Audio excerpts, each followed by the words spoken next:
नमस्कार, आगाज टाइम्स देख रहे हैं आप। मैं हूं आपके साथ पलक शर्मा। वक्त हो गया उत्तर प्रदेश उत्तराखंड की बड़ी खबरों का, तो आइए रुक करते हैं इन प्रमुख खबरों की ओर, जहां पहली खबर मथुरा से है। मथुरा में स्वीटी सुपारी फैक्ट्री के श्रमिकों का धरना प्रदर्शन। स्वीटी सुपारी फैक्ट्री मालिक पर श्रमिकों का उत्पीड़न करने का आरोप है। पुराने श्रमिकों का वेतन और बोनस में गड़बड़ी करने का गंभीर आरोप। नए श्रमिकों को 13,000 वेतन, पुराने श्रमिकों के वेतन में नहीं हुई वृद्धि। पुराने श्रमिकों के नए वेतन लागू की मांग की है और साथ ही श्रमिक वेतन वृद्धि की मांगों को लेकर फैक्ट्री के बाहर फर्श बिछाकर धरने पर बैठे हैं और साथ ही मांगे पूरी नहीं हुई तो उग्र आंदोलन करने पर विवश होंगे श्रमिक। धरना प्रदर्शन में महिला श्रमिकों की संख्या अधिक है और साथ ही मथुरा के गोविंद नगर थाना क्षेत्र स्थित स्वीटी सुपारी फैक्ट्री का मामला।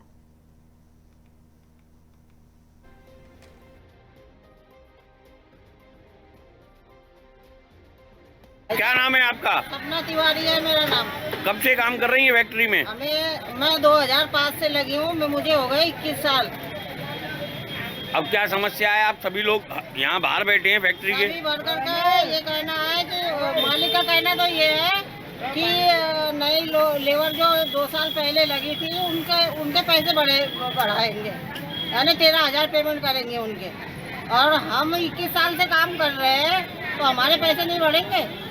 जो योगी आदित्यनाथ ने जो ऑर्डर दिया है उसके पैसे हमें चाहिए। अच्छा, हाँ। क्या ऑर्डर था और क्या आप कब से काम कर रहे हैं? मुझे तो 21 साल हो गए। तो कितनी बढ़ता नहीं है पैसा? सालाना के 1,000 रुपए बढ़ रहे हैं तो वो मना कर रहे हैं कि आप वो नहीं बढ़ेंगे। और 10 साल से बोनस दिया जा रहा था तो वो हमसे वापसी लिया जा रहा था, अकाउंट में डालते थे और यहाँ पर हमारे हाथ से केस लिया जा रहा था। और इस साल हमने बोनस नहीं दी है। अच्छा, हाँ। क्या सभी कर्मचारी हड़ताल पे? कर्मचारी हड़ताल पे है। नाइट वाले दो शिफ्ट चलती है और 1,000 रुपए भी ये बढ़ाता है मालिक। क्या मांग है आपकी? हम ये कह रहे हैं 1,000 रुपए अगर बढ़ाता भी है बनिया, तो जब हम लगे थे तब मशीन की स्पीड थी 80 की रेंज चल रही थी और आज 145 की रेंज से चल रही है। सालाना के 1,000 रुपए बढ़ाता है तो क्या बढ़ाता है? हमारी मेहनत भी तो बढ़ा रहा है। 5 भाव सालाना के बढ़ा रहे हैं। अब आप लोग क्या चाहते हैं? हम क्या चाह रहे हैं, जो योगी आदित्यनाथ ने जो पैसे ऑर्डर दिए हैं वही सबके पुराने नए वर्कर के सबके बढ़ना चाहिए पैसे और 5 साल की बोनस चाहिए हमें। यानी भेदभाव वर्करों को? भेदभाव नहीं चाहिए, कोई नए हो या पुराने हो, सब वर्कर के पैसे बढ़ना चाहिए। आज से 27 दिसंबर 2025 को जो फैसला यहाँ पे हुआ था कि सभी लेबर को बोनस बरकरार मिलेगा, इधर देख के साल बढ़ेंगे, क्या आपके साथ ऐसा हो रहा है? नहीं हो रहा है। तो हमारी जो मांगे पहले हुई थी वही मांगे हमारी बरकरार होनी चाहिए, वही हमें मिलना चाहिए। क्या मांगे हैं? इन लोगों को पहले 1,000 रुपए पर साल बढ़ाया जाता था, अब बोल रहे हैं कि हम परसेंटेज के हिसाब से बढ़ाएंगे। ऐसा ही हो रहा है? ऐसा ही बोला है। अब तुम्हारी मांगे क्या हैं? हमें हमारे तरीके से, जिस तरीके से बाबूजी थे उस समय पे काम चल रहा था, उसी तरीके से काम चलाएं। प्रतिदिन हर चौथे दिन आगे के एक नया प्रूफ ले आते हैं कि ये सरकार ने ये नियम बनाया है।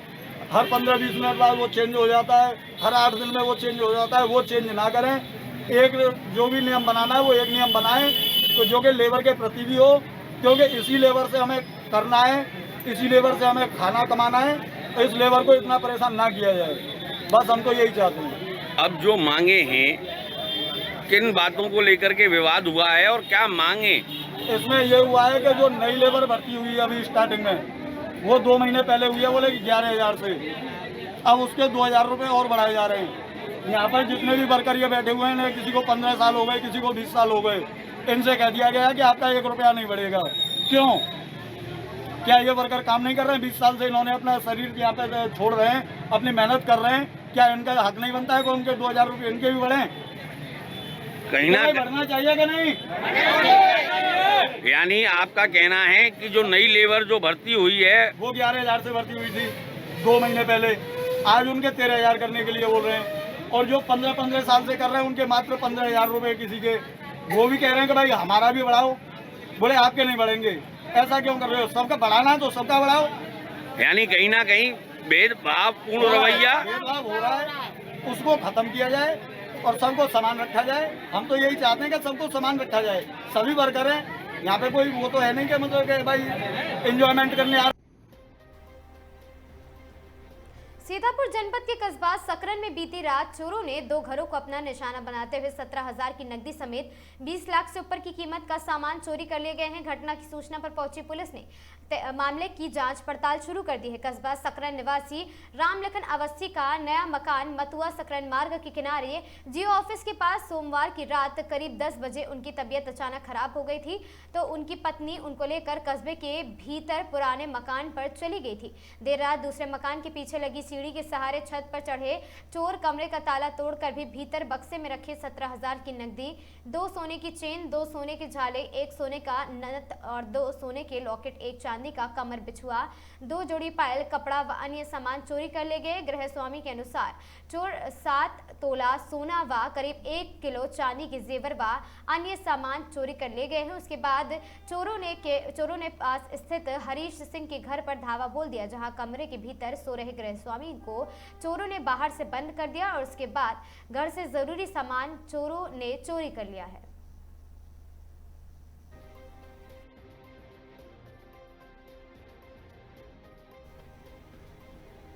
खबर चंदौसी से है, जहां भारतीय जनता पार्टी के आह्वान पर नारी शक्ति वंदन अधिनियम के अंतर्गत महिलाओं के अधिकारों और साथ ही सुरक्षा व सम्मान को सशक्त करने हेतु एक जन आक्रोश महिला सम्मेलन का आयोजन किया गया। कार्यक्रम में बड़ी संख्या में महिलाओं ने उपस्थिति दी और साथ ही कार्यकर्ताओं की उत्साहपूर्वक भागीदारी रही। कार्यक्रम के मुख्य अतिथि प्रदेश उपाध्यक्ष माननीय सतपाल सिंह सैनी और साथ ही जबकि विशिष्ट अतिथि के रूप में मोनिका पंडित और साथ ही उपस्थित रही है। कार्यक्रम में अभिभावक स्वरूप क्षेत्रीय विधायक गुलाब देवी, माध्यमिक शिक्षा मंत्री उत्तर प्रदेश का विशेष सानिध्य प्राप्त हुआ है और मुख्य अतिथि सत्यपाल सिंह सैनी ने कहा कि भारतीय जनता पार्टी की एकमात्र ऐसी पार्टी है जिसने महिलाओं के सम्मान, सुरक्षा और सशक्तिकरण को सर्वोच्च प्राथमिकता दी है। उन्होंने विपक्ष पर निशाना साधते हुए कहा कि जो लोग आज महिलाओं के नाम पर राजनीति कर रहे हैं, उन्होंने अपने शासनकाल में महिलाओं के अधिकारों की अनदेखी की है। और साथ ही विशिष्ट अतिथि मोनिका पांडे ने कहा कि महिला आज हर क्षेत्र में अग्रणी भूमिका निभा रही है और साथ ही भाजपा सरकार ने उन्हें आगे बढ़ाने के लिए उनके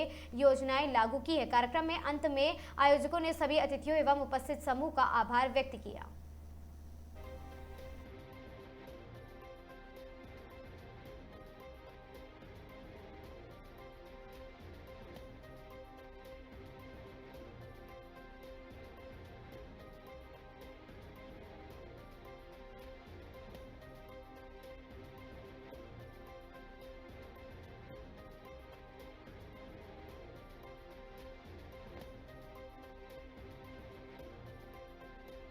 साफ समय आने पर वो सबक सिखाएंगे कि आगे आने वाली संतान से कह जाएंगे कि महिलाओं के साथ में धोखाधड़ी मत करो। ये महिलाओं को, नारी शक्ति को आगे क्यों नहीं बढ़ना देखना चाहता विपक्ष?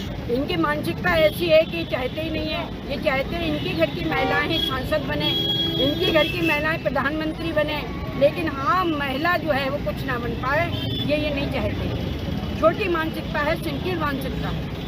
और हमारे माननीय मोदी जी हर प्रकार से महिलाओं को सशक्त बनाने का प्रयास कर रहे हैं और वो ऐसा व्यक्तित्व है माननीय मोदी जी जो परम प्रबल हैं और वो जो ठान लेते हैं वो निश्चित रूप से पूरा करते हैं और महिलाओं का हक दिलाकर ही रहेंगे, ऐसा सबको दिखता है।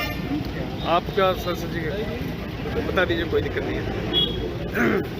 देश की संसद में 2023 में नारी शक्ति वंदन अधिनियम पास किया, लोकसभा में भी और राज्यसभा में भी बहुमत से पास हुआ। इसी समय कमिटमेंट था भाजपा का कि हम 2029 में महिलाओं को 33% आरक्षण देंगे, 33% आरक्षण देंगे, 2029 से लागू करें। उसके लिए आवश्यकता थी कि संविधान में संशोधन किया सकते। तो 128वां संविधान संशोधन ये बिल लेके आए, जिसमें परिसीमन भी था। 543 सीटें हैं देश में, जिसको बढ़ाकर 816 तक जाने की। इसमें लगभग 272 महिलाओं को मौका मिलता है आरक्षण के तहत। लेकिन कांग्रेस के जितने भी दल हैं, चाहे वो सपा हो, कांग्रेस हो और उसके सहयोगी दल, वह नहीं चाहते कि महिलाएं जिस आगे बढ़कर मोदी जी को आशीर्वाद देती हैं, उत्तर प्रदेश में योगी जी को आशीर्वाद देती हैं, समर्थन है, सहयोग है हर प्रकार से महिलाओं का, तो वो इससे चिढ़ते हैं।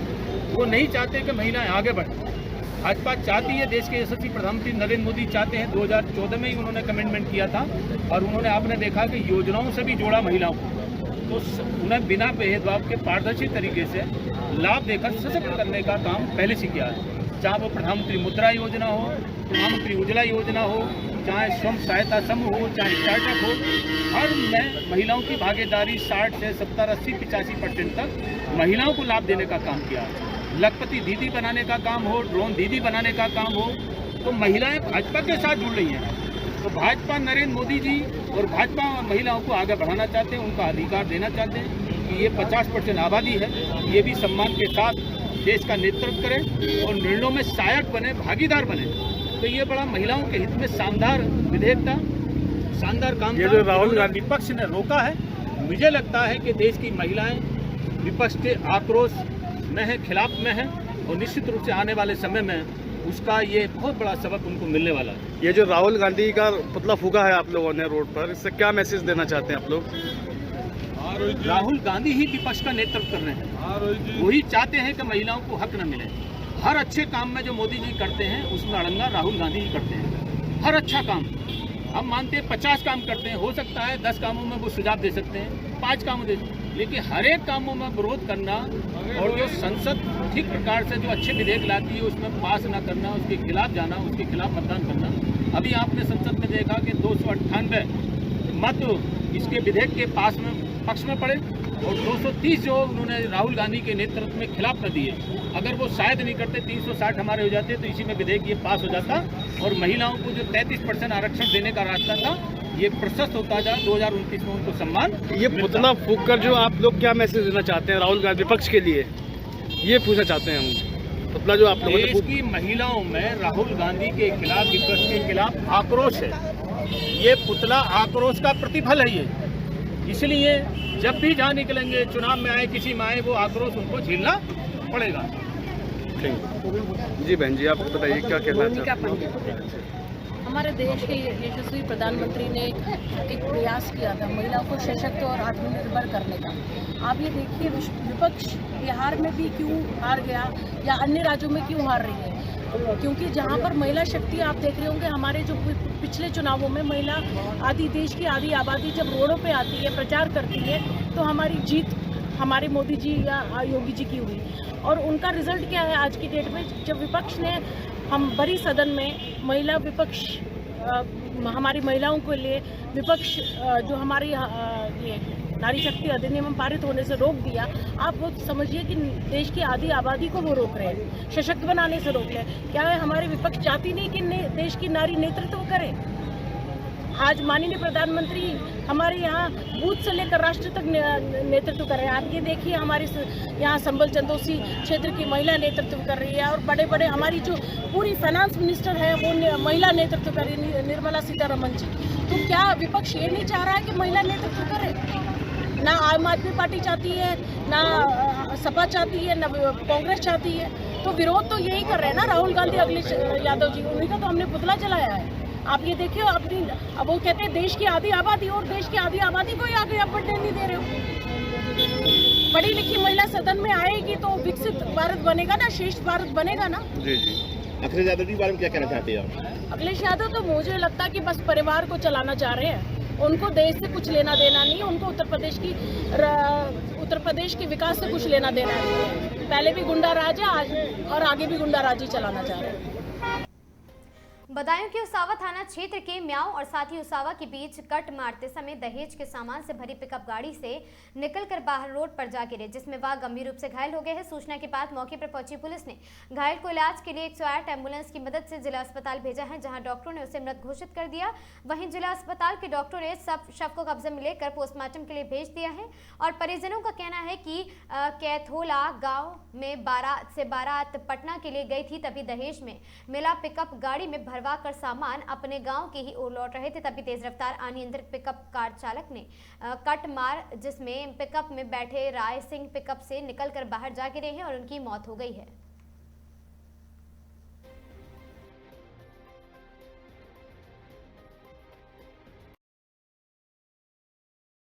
क्या नाम है तुम्हारा? जितेंद्र। अच्छा, जो ये एक्सीडेंट हुआ है क्या है पूरा मामला? ये हम आ रहे थे पटना देवकली से। हाँ, अच्छा, और उसने टक्कर मार दी किसने? पिकअप वाले ने। अच्छा, तो क्या वहाँ बारात वगैरह गई थी क्या? बारात गई थी भाई की। अच्छा, तो वहाँ से क्या सामान वगैरह भरा था? गाड़ी में क्या था? सामान था वाले, गाड़ी वाला पकड़ गया क्या? गाड़ी वाला नहीं। अच्छा, कहाँ के रहने वाले थे ये मतलब? हम पटना। अच्छा, मृतक का क्या नाम है? राय सिंह।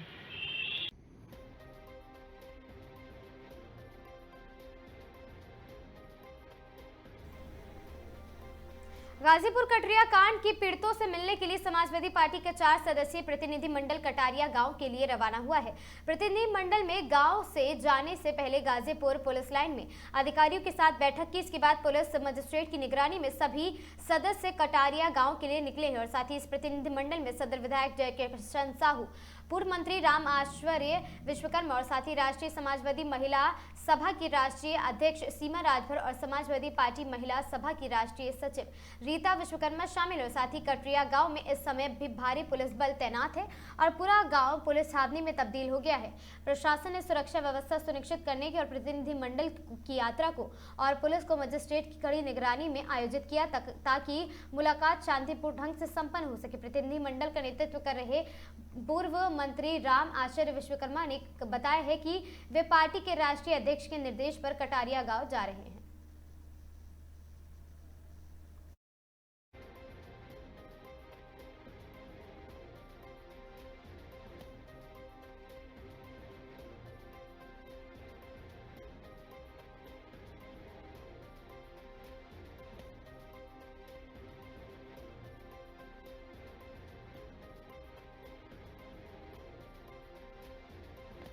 सर पे चोट लगी हुई है, सपा के डेलीगेशन में एक बार फिर कटरिया जा रहे हैं, क्या कहेंगे?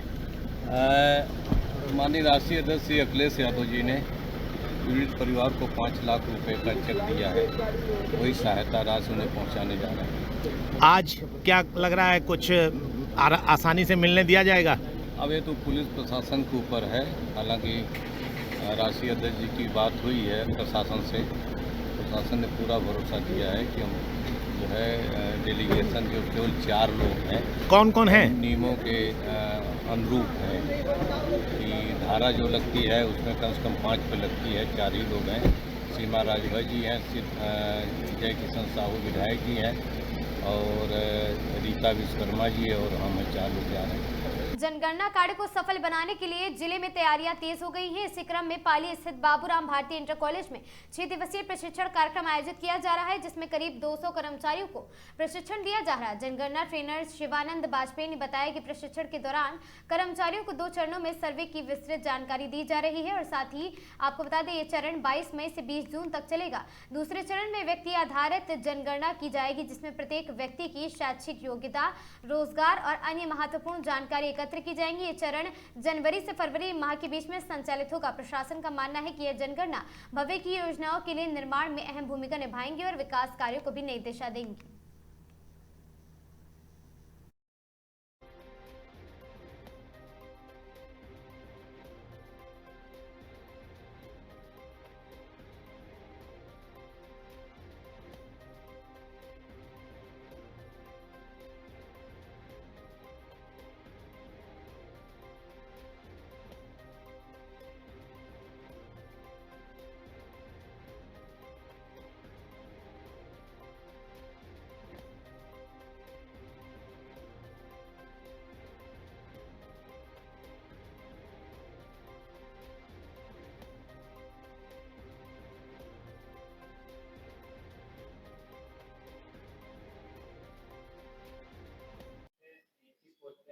जी जी, मेरा नाम ललित कुमार द्विवेदी है और मैं यहाँ पर सवाईपुर तहसील में फील्ड ट्रेनर पर कार्य कर रहा हूँ, जिसमें सभी प्रगणक साथियों और पर्यवेक्षक साथियों का प्रशिक्षण हो रहा है। जो जनगणना 2027 का कार्य है उसमें प्रथम चरण में हाउस लिस्टिंग होनी है, तो मकानों की लिस्टिंग के संदर्भ में ही प्रशिक्षण चल रहा है।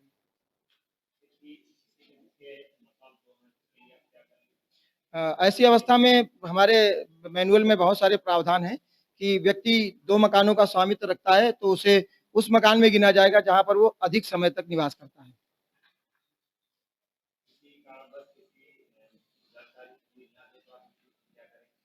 जानकारी लेने के लिए ही यहाँ पर प्रशिक्षण दिया जा रहा है कि प्रशिक्षण के माध्यम से हम अपने कार्मिकों को इस तरह से योग्य बनाएंगे कि वो व्यक्ति, सामने वाला व्यक्ति जानकारी देने के लिए स्वतः बाध्य हो जाएगा, क्योंकि ये सारी जानकारी राष्ट्र निर्माण में उस गांव या उस मोहल्ले की बेहतरी के लिए, वहां पर चिकित्सा, स्वास्थ्य और शिक्षा जैसी सुविधाओं की उपलब्ध कराने के लिए ही ली जा रही है।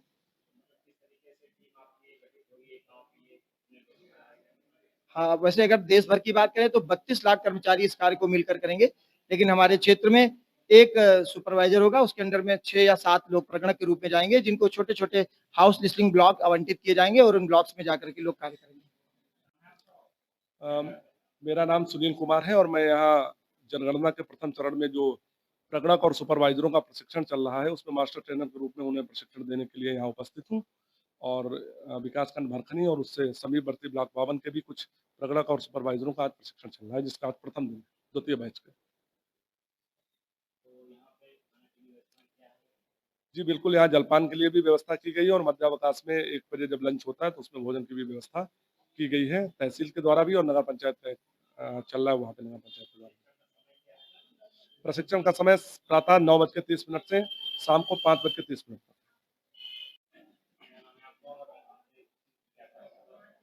मेरा नाम डॉक्टर शिवानंद वाजपेयी है और मैं यहाँ पे जनगणना 2027 का प्रशिक्षण दे रहा हूँ। मेरी DFT की पोस्ट है, डिस्ट्रिक्ट फील्ड ट्रेनर।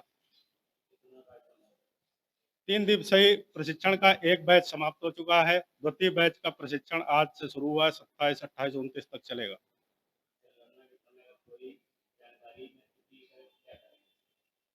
जनगणना के समय जानकारी में त्रुटि न हो, इसीलिए ये ट्रेनिंग दी जा रही है।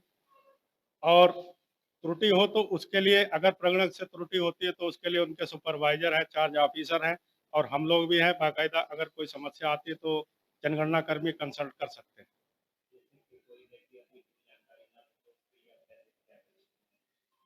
देखिए, यही चीज़ हम अभी जस्ट ट्रेनिंग में पढ़ा रहे थे कि वैसे तो हमें यहाँ पे सिखाया गया है कि प्रोसेस ऑफ नज का इस्तेमाल करके हर व्यक्ति से उससे जानकारी लेनी है, लेकिन जनगणना अधिनियम 1948 धारा 8 के तहत हर मनुष्य को उत्तर देने की जिम्मेदारी है और प्रगणक का ये कानूनी अधिकार भी है कि वो उससे उत्तर पूछे, लेकिन सहज और विनम्र होके। और हर मनुष्य को जनगणना में सहयोग करना है। पूछिए आगे। उत्तराखंड बोर्ड का रिजल्ट जारी होने के बाद छात्राओं ने रचा इतिहास। छात्राओं में खुशी का माहौल देखने को मिला है। बता दें कि 10 और 12 क्लास का उत्तराखंड बोर्ड का रिजल्ट घोषित होने के बाद छात्राओं में खुशी का माहौल बना हुआ है और छात्र छात्राओं ने स्कूल के साथ साथ अपने माता पिता और अपने क्षेत्र का नाम रोशन किया है। वहीं मंगलौर मोहल्ला टोली पठानपुरा में रहने वाली लीजा ने 87% अंक लाकर क्षेत्र का नाम रोशन किया है। परिजनों को खुशी का माहौल देखने को मिला और लीजा के घर पर बधाई देने वालों का तांता लग गया। वहीं इसी क्रम में आपको बता दें, देर शाम छात्रा लीजा को बधाई देने मंगलौर नगर पालिका अध्यक्ष मोहिउद्दीन अंसारी पहुंचे और साथ ही शुभकामनाएं दी और उसके उज्जवल भविष्य की कामना भी की गई है।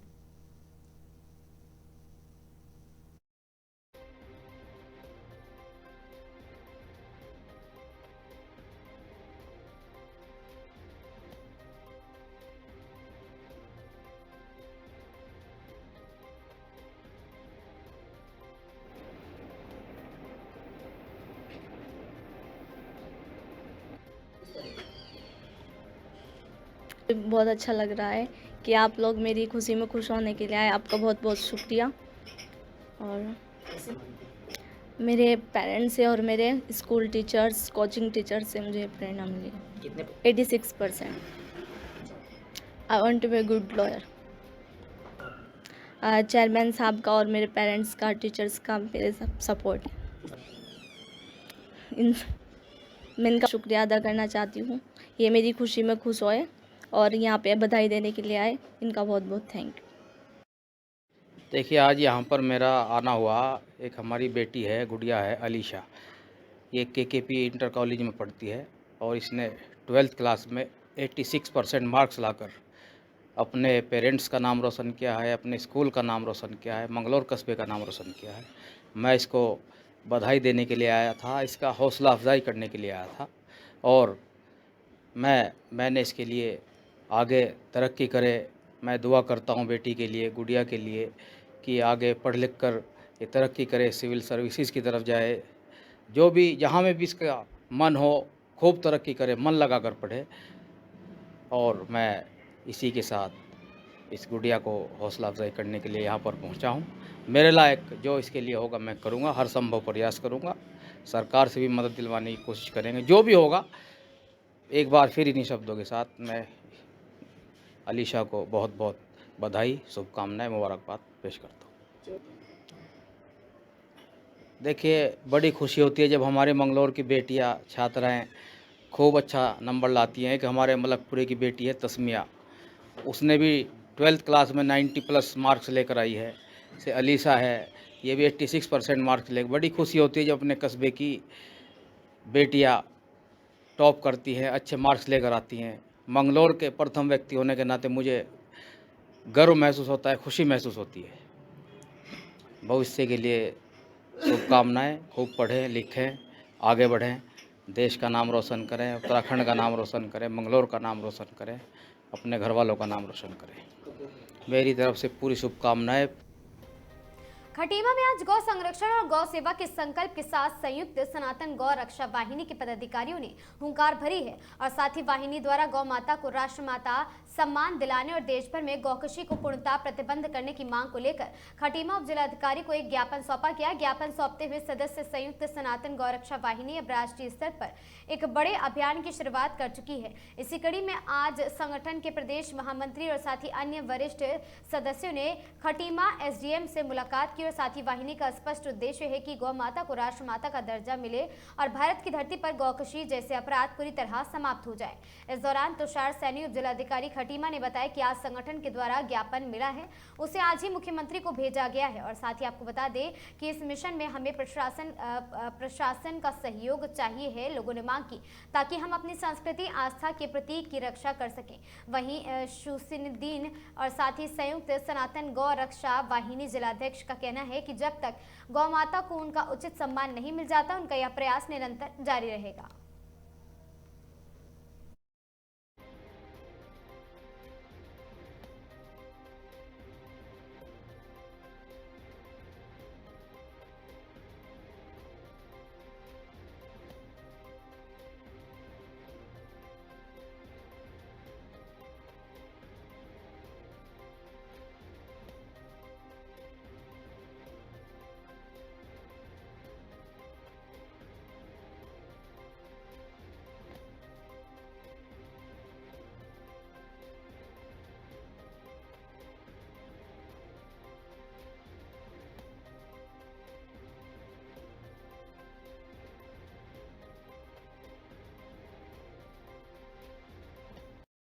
पूरा मामला हमारा ये है कि समाज में हम जो आए दिन हर दिन घटनाएं हर तरीके की देखते हैं, क्योंकि गौ तस्करी का जो बहुत ही तेज़ी से अभियान चल रहा है, इसके लिए कई बार वैसे लिखत में भी हमने दी शिकायतें की, लेकिन हमारा कोई नतीजा नहीं निकला, ना ही हमारी मांग मानी गई, ना हमारी कोई सुनवाई हुई।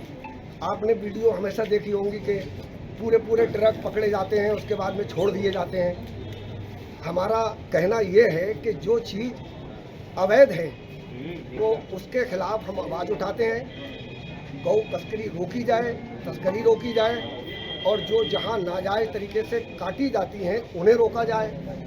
और जो हमारे पूरे भारत में उत्तर प्रदेश में एक मांग रखी गई है हमारी बजरंग दल की तरफ से, संयुक्त सनातन गौरक्षा वाहिनी की तरफ से। मैं जिला अध्यक्ष बरेली शरीफ से हूँ, मैं यहाँ दरगाह पे रहता हूँ। आज मुझे पता लगा तो मैं यहाँ आया, और मैं चाहता हूँ कि इस चीज़ को जो हमारी मांग है गौ रक्षा की और गौ माता की, जो मांग की गई है कि राष्ट्रीय पुरस्कार यानी राष्ट्रीय घोषित किया जाए, इसका सम्मान किया जाए, जो अपमान होता है इसको रोका जाए।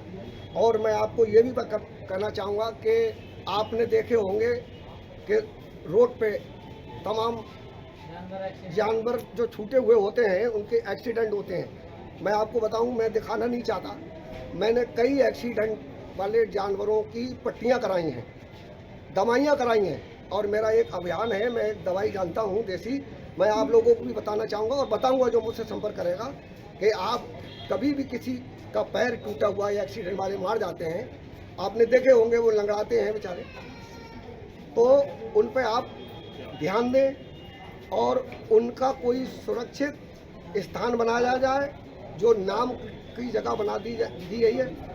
वहाँ पर कोई देखरेख नहीं होती है, वहाँ पर दुरुपयोग होता है, उनके साथ अत्याचार होता है, भूखे प्यासे तड़प तड़प के ख़त्म होते हैं। इन पे ध्यान दिया जाए, सरकार से हमारी यही मांग है, यही अपील है और इस हमारी मांग को सुना जाए। आपका नाम?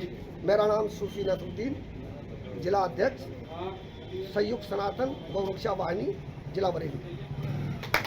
संविधान के अनुच्छेद 48 एवं 51(a) की मूल भावनाओं के अनुरूप अखिल भारतीय वेद क्षण गौवंश को राष्ट्रमाता आराध्य घोषणा करने के लिए ये दिया गया है। ये पूरे भारत में आज 10 बजे से 12 बजे के बीच हर तहसील में पूरे देश में दिया गया है। हमारी मांग है गौ माता को राष्ट्रमाता घोषित किया जाए।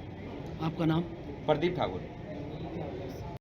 देखिए, विभिन्न जो सामाजिक संगठन हैं इनके द्वारा एक ज्ञापन दिया गया है जिसमें गौरक्षा के लिए और गौ माता को राष्ट्रीय गौ माता जो है वो डिक्लेयर करने के लिए एक ज्ञापन दिया गया है, जो महामहिम राष्ट्रपति जी के लिए और माननीय मुख्यमंत्री जी के लिए संबोधित है। ज्ञापन हमने रिसीव कर लिया है और इसको आज ही हम उचित माध्यम के द्वारा प्रेषित कर देंगे। चारधाम यात्रा शुरू होने के बाद प्रशासन को बाजार में अतिक्रमण हटाने की याद आई है। देर से ही सही अतिक्रमण पर प्रशासन ने कार्रवाई तो की है, लेकिन ये कार्रवाई केवल सड़कों पर ठेली रेहड़ी लगाने वालों पर हुई है। नगर निगम कार्यालय से लाभ लश्कर के साथ सड़क पर उतरी नगर निगम पुलिस और साथ ही तहसील प्रशासन की टीम ने बस अड्डा रोड से चंद्रभागा पुल होते हुए जनपद लाजपत राय और साथ ही मुखर्जी रोड और घाट चौराहे से अतिक्रमण हटाने की कार्रवाई की है, मगर अतिक्रमण हटाने के दौरान ये कार्रवाई एक पक्षीय नजर आई है। सड़क किनारे नो पार्किंग पे खड़े वाहनों को हटवाने की जहमत नहीं उठाई गई है। करीब 3 घंटे तक चले इस अभियान के दौरान ठेली रेहड़ी लगाने वालों में खलबली मची रही। नगर निगम की कई टीमों ने कई स्थानों पर सामान भी जब्त किया है। प्रशासन का दावा है जागरण यात्रा के दौरान सैकड़ों सड़कों पर श्रद्धालुओं को पैदल चलने में दिक्कतों का सामना करना पड़ता है। तहसीलदार प्रदीप नेगी ने बताया कि लोगों को खुद ही अतिक्रमण हटाने के निर्देश भी दिए गए हैं।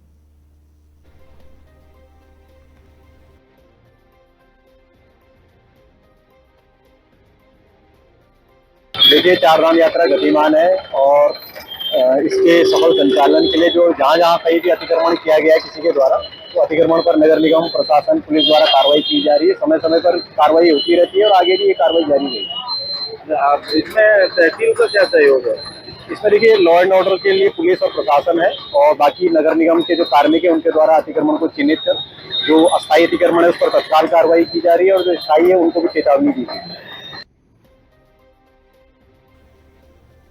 भारत सरकार द्वारा आयोजित जनगणना 2027 के अंतर्गत प्रथम चरण मकान सूचीकरण एवं मकान गणना 1 मई से शुरू की जाएगी। इस बार जनगणना पूर्णतः डिजिटल माध्यम से संपन्न की जाएगी और साथ ही जिसमें नागरिकों की सहभागिता सुनिश्चित करने हेतु स्वगणना की सुविधा उपलब्ध कराई गई है। और साथ ही प्रमुख जनगणना अधिकारी एवं जिला कलेक्टर आलोक रंजन ने जोधपुर वासियों से अपील करते हुए बताया है कि 1 मई 15 मई तक जनगणना विभाग के अधिकारी पोर्टल पर अपने मोबाइल अथवा कंप्यूटर के माध्यम से अपने स्वयं मकान से संबंधित जानकारी दर्ज कर सकते हैं।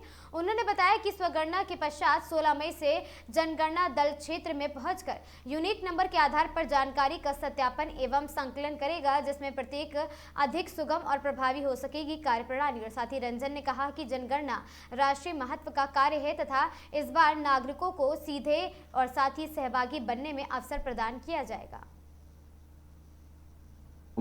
मेरा नमस्कार, मैं आलोक रंजन, जिला कलेक्टर एवं प्रमुख जनगणना अधिकारी, आप सभी के सम्मुख एक अपील लेके आया हूँ।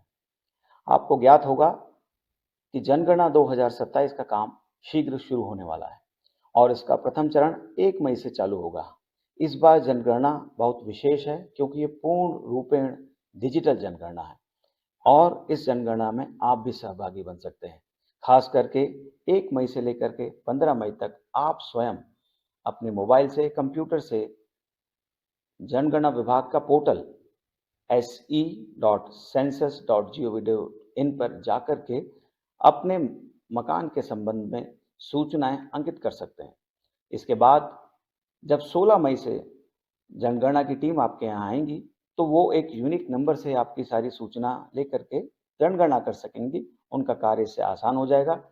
इतने राष्ट्रीय महत्व के काम में पहली बार ऐसा जा रहा है कि आप स्वयं अपने जनगणना कर सकते हैं। अतः मेरा आपसे, खास करके मेरे युवा साथियों से अपील है कि इस राष्ट्रीय महत्व के कार्यक्रम में स्वगणना से जुड़ करके अपना योगदान दें।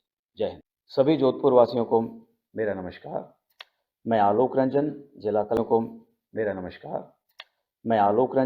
जिला कलेक्टर एवं प्रमुख जनगणना अधिकारी आप सभी के सम्मुख एक अपील लेके आया। सभी जोधपुर वासियों को मेरा नमस्कार।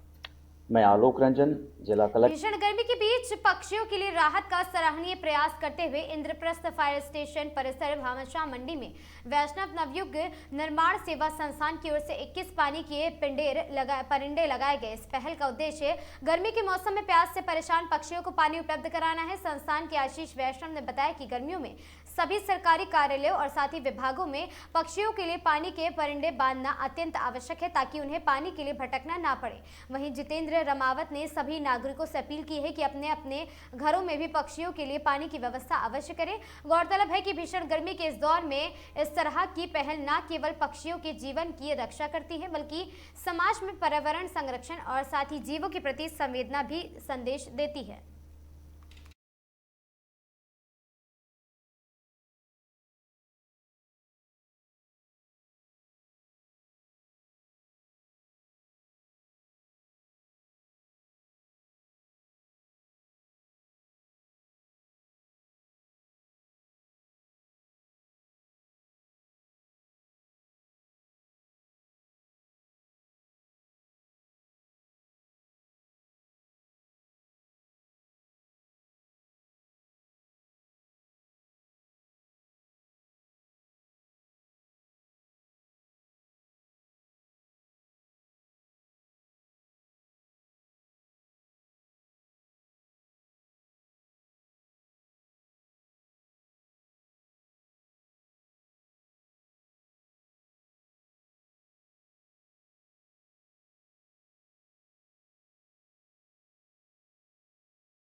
झालावाड़ जिले की मायाखेड़ी गांव के समीप आज सुबह एक कार के अनियंत्रित होकर पलटने से एक ही परिवार के 4 सदस्य गंभीर रूप से घायल हो गए। अस्पताल चौकी पुलिस से प्राप्त जानकारी के अनुसार जैताखेड़ी निवासी बाबूलाल दांगी अपने परिवार के साथ पिपलिया खेड़ा गांव में एक शादी समारोह में शामिल होने गए थे। देर शाम कार्यक्रम में वापस लौटते समय मायाखेड़ी गाँव के पास अचानक एक जानवर कार के सामने आ गया। कार चला रहे राधेश्याम ने जानवर को बचाने का प्रयास किया जिससे वाहन संतुलन खो बैठा और साथ ही सड़क पर पलट गया। इस हादसे में बापूलाल, राधेश्याम, भूरी बाई और साथ ही सुमित्रा बाई को गंभीर चोटें आई हैं। दुर्घटना की सूचना मिलते ही मौके पर पहुंची एम्बुलेंस ने सभी घायलों को तुरंत पिड़ावा अस्पताल पहुंचाया है।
झालावाड़ के एसआरजी अस्पताल में आज सुबह अनुशासन को शर्मसार करने वाली घटना सामने आई, जहां ड्यूटी पर तैनात 2 रेजिडेंट डॉक्टर मरीज के इलाज को लेकर आपस में भिड़ गए। इमरजेंसी वार्ड में हुए इस विवाद के बाद नौबत हाथापाई तक पहुंच गई, जिससे मौके पर मौजूद अन्य स्टाफ के बीच बचाव कर संभाला गया है स्थिति को। पूरा मामला एक मरीज के इलाज से जुड़ा है जो पेट दर्द की शिकायत लेकर अस्पताल पहुंचा था और साथ ही मेडिसिन काउंटर पर तैनात डॉक्टर महांशु सिंह ने प्राथमिक जाँच के बाद मरीज को सर्जरी विभाग के डॉक्टर अर्पित के पास रेफर कर दिया था। मरीज को वापस भेजे जाने के बाद डॉक्टर महांशु सिंह बिफर पड़े और साथ ही देखते ही देखते दोनों डॉक्टरों के बीच तीखी बहस शुरू हो गई। विवाद इतना बढ़ गया कि डॉक्टर महांशु अपनी सीट छोड़कर दूसरे डॉक्टर की टेबल तक पहुंच गए और साथ ही उसके बीच धक्का मुक्की होने वाली थी।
झालावाड़ कोतवाली पुलिस ने अवैध हथियारों के खिलाफ बड़ी कार्रवाई करते हुए 2 तस्करों को गिरफ्तार किया। पुलिस ने आरोपियों के कब्जे से 1 पिस्टल, 1 देसी कट्टा, 3 जिंदा कारतूस बरामद किया है। झालावाड़ कोतवाली थाना प्रभारी मुकेश मीणा ने बताया कि पुलिस अधीक्षक अमित कुमार के निर्देशन में चलाए जा रहे विशेष अभियान के तहत पहली सफलता ITI रोड पर मिली है। यहाँ पुलिस ने घेराबंदी कर अधिराज सिंह उर्फ जॉय को पकड़ लिया है, जिसके पास से 1 देसी कट्टा और 3 कारतूस मिले। वहीं दूसरी कार्रवाई मुंडेरी पुलिया के पास की गई है, जहाँ मूलचंद मीणा नामक युवक को अवैध देशी पिस्टल के साथ गिरफ्तार किया गया। पुलिस ने दोनों आरोपियों के खिलाफ आर्म्स एक्ट के तहत मामला दर्ज कर लिया है और थाना प्रभारी के अनुसार पकड़े गए आरोपियों को रिमांड पर लेकर पूछताछ की जाएगी।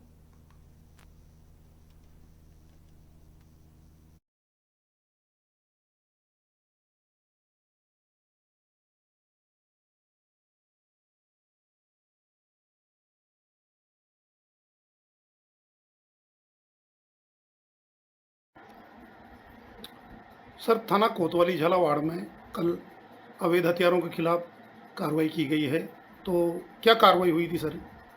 श्रीमान पुलिस अधीक्षक महोदय द्वारा अवैध हथियारों व मादक पदार्थों की तस्करी के संबंध में विशेष रूप से एक अभियान चलाया हुआ है।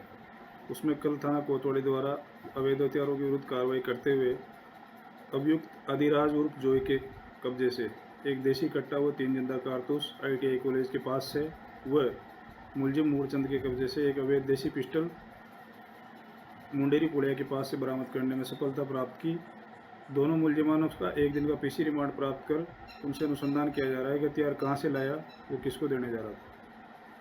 ठीक है सर।